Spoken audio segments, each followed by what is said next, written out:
साथ संगत जी, प्यार से कहना धानकार जी कि आखिर ये जो जीवन हम जी रहे हैं इसमें महत्व क्या रखता है। इस जीवन में रस किस चीज़ से है, इस जीवन में आनंद किस चीज़ से है, इस जीवन में क्या इल्यूजन्स हैं, क्या टेम्पररी है, क्या परमानेंट है। और वहीं माता जी ने फिर ये स्थिरता की थीम से बताया कि अगर तो स्थिर हैं तो ये सब अपने आप आनंद, अपने आप हर चीज़, everything is going to make sense. विचार में भी हुजूर ने इसी तरफ इशारा किया।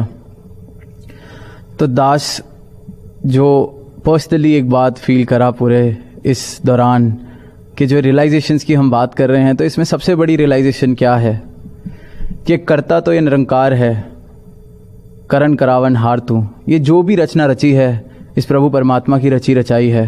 इसमें हम सवाल जवाब करें कि ये क्यों हुआ, कैसे हुआ, किस तरह से हुआ, तो हम सिर्फ फंसते चले जाएंगे। ये सारी उन वैल्यूज़ पे फोकस करा गया कि ये वैल्यूज़ कितनी ज़रूरी हैं जीवन को जीने के लिए।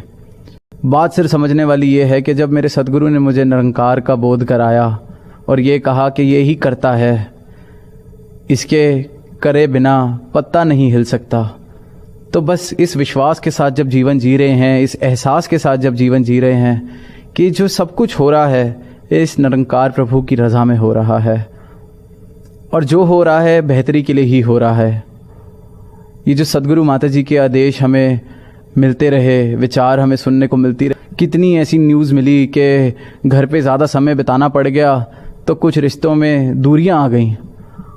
तो सुन के बड़ी हैरानी होती है कि कहा तो वैसे ये जाता है कि जितना साथ रहोगे रिश्ते आपके मजबूत होते जाते हैं, पर जिस तरह से पढ़ने का मौका मिला, न्यूज़ भी देखने को मौका मिला कि लोगों को जो इकट्ठे घर पे बंद के रहना पड़ गया तो रिश्तों में दूरियां आ गईं। चाहे वो मियाँ बीवी का रिश्ता था या फिर बच्चों के साथ या बड़ों के साथ, जिस तरह से भी।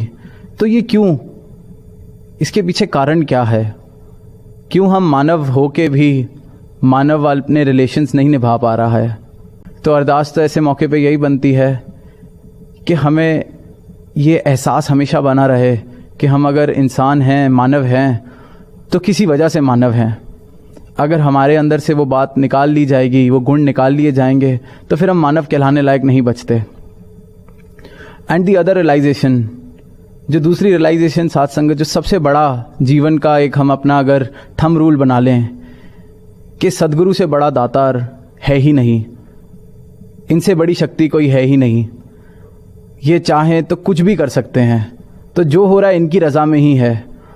और इनका एक एक शब्द जो हमने विचार रूप में सुन रहे हैं, चाहे वो ऑनलाइन प्लेटफॉर्म से आ रहा है, वो सिर्फ इनके संतों के लिए नहीं है, वो सारे सारे सारे ही संसार के लिए है। क्योंकि ये तो सारे संसार के लिए आए हैं, ये सिर्फ आपके लिए, मेरे लिए, हम कुछ चंद जो यहाँ ये बैठे होते हैं यूजुअली, या हम अभी जितनी स्क्रीन्स पे हम लाखों करोड़ों सुन रहे हैं, ये सब के लिए आए हैं। और तभी इनकी जो विचारें हैं, तभी जो इनके संदेश हैं, वो सबको सुखी करने वाले हैं कि ये स्थिरता आएगी जीवन में तो अपने आप ही हमारे रिश्ते भी ठीक हो जाएंगे। ऐसे कठिन समय में हम परेशानी से नहीं गुजरेंगे, ये समा भी आराम से निकल जाएगा। और फिर जब इस बात के ऊपर और सोचा जाता है तो लगता है कि हम कह तो देते हैं कि सदगुरु कुछ भी कर सकता है, सब कुछ इनकी रज़ा से है। क्या मेरा विश्वास इस बात पर है या नहीं?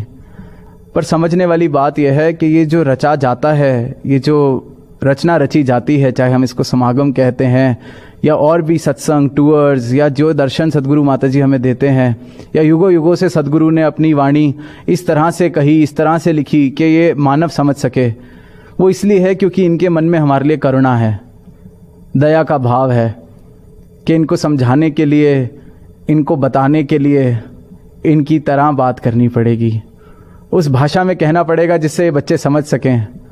तो ये तो सिर्फ और सिर्फ इनका एहसान, सिर्फ और सिर्फ इनकी कृपा है कि ये सब करते हैं। ये जो ये समागम रूप बनता है, हमें सेवा का मौका देते हैं कि हमारे जीवन सुखदायी हों, हमारे जीवन में सुख आए, आनंद आए। तो समझने वाली बात तो सिर्फ इतनी है कि समर्पण की ज़रूरत है। समर्पण इनके चरणों में कर देंगे तो स्थिरता भी जीवन में आ जाएगी। जब इनकी हाँ में हाँ मिल जाएगी, जब इनके सुर से सुर मिल जाएंगे, तो असल रूप में हम भक्ति भी कर पाएंगे। तो ही स्थिर होके ये भक्ति का मार्ग भी हमारे लिए इतना खूबसूरत एक मार्ग बनता चला जाएगा कि जीवन में फिर हर जगह ये खुशियों वाली बात, ये आनंद वाली बात।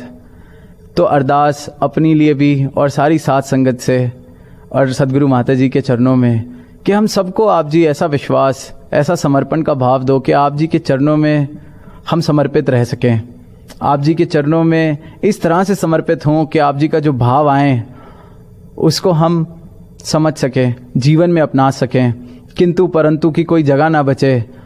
आप जी का इशारा आ जाए तो बस उस पर चल पड़ें, वहाँ हम सवाल जवाब या सोच विचार, क्योंकि जैसे पहले भी कहा दास ने कि जितनी ज़्यादा क्लैरिटी की कोशिश करेंगे या जितनी ज़्यादा समझने की कोशिश करेंगे उतना ही दूर होते जाएंगे इनकी रहमतों से।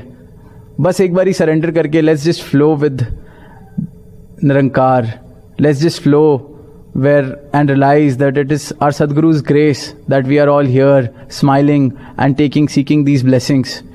ये हर पल सारे ब्रह्मांड के बारे में, सारे संसार के बारे में सोच रहे हैं।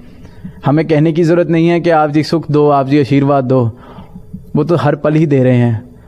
और खुशियों की कमी तो इनके संतों के जीवनों में कभी हो ही नहीं सकती, क्योंकि जिनको सदगुरु मिल गया है फिर और कुछ मांगने की और कुछ पाने की और कुछ चाहने की गुंजाइश नहीं रह जाती। तो इसी भाव के साथ, इसी अरदास के साथ सारे ही संसार के लिए, सारे ही ब्रह्मांड के लिए कि आप जी खुश हो तो हर जगह खुशी होगी। कि काम काज सबके हर तरह से सबको आप जी ने भरपूर रखना है, कृपा करना, हर घर में खुशी देना और हर घर में आप जी की ये जो शिक्षाएं हैं ये पहुँचें और आप जी के दर्शन करते करते, आप जी के चरणों की भक्ति कर करके एक एक बच्चा इस मिशन का, इस संसार का खुशियाँ बनाए। साथ संगत जी प्यार से।